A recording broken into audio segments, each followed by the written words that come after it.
So all of us have questions in life. We have questions every day that we're trying to seek. But what we're really talking about, what we're really kind of dialing in, digging deeper in, is spiritual and eternal questions. Spiritual and eternal. And I'm telling you, God is the one and only one that can answer some of those and walks us through this. But there's an element that we're going to talk about that really a lot of our questions deal with.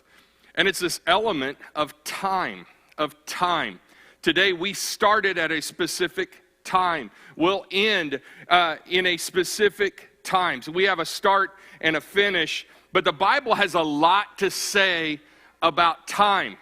And we're going to talk about that because this is huge. I'm telling you, this is something that many of us really should be more focused on in the arena of the spiritual and eternal than we are. And so I want to challenge us. I want to encourage us. I want you to think about just how controlling time is in your life.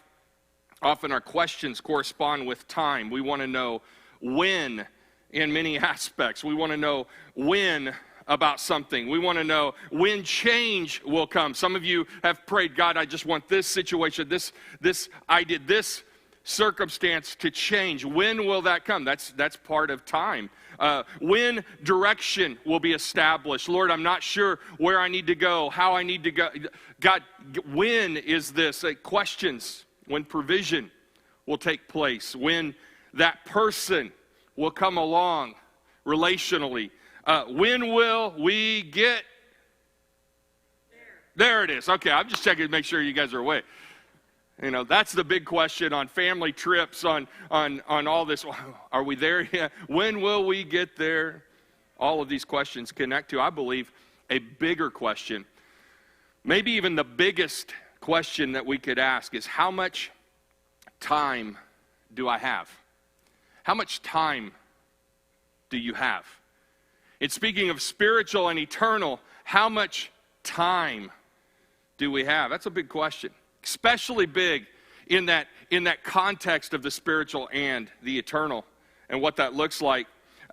King Solomon, he writes in Ecclesiastes, he writes this in Scripture. He says in Ecclesiastes 3:1-2, the first part of 2a there, he says, for everything there is a season.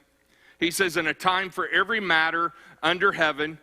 He says it this way, a time to be born and a time to die. A time to be born and a time to die. Everything corresponds to those two time frames in our lives. A time to be born and a time to die. And then he begins to dial in all the different times and all the different seasons, all corresponding to those two times. That's where I want us to focus in on. That's where I believe a lot of our questions land, is in that time to be born, the time to die. And that huge question is, how much time do I have? What am I doing with that amount of time? This is huge. We've got to look at this. There's no way around the fact that you and I are bound by time. There's no way to look at it. Billions of dollars spent every year for people to keep track of time. Apps. You could go to the App Store. You could go and look on social media or the website or internet, and you could look on there and you could literally find probably thousands of apps that correspond to some type of tracking of time for you. Watches, calendars, time management books, seminars, podcasts, all these different things corresponding to time. Everything starts specifically at a time, ends at a time. You can get fired because of how you spend your time at work. You can get detention, those of you that are in school, over time. You can discipline people with time. We discipline prisoners. We say they're doing time.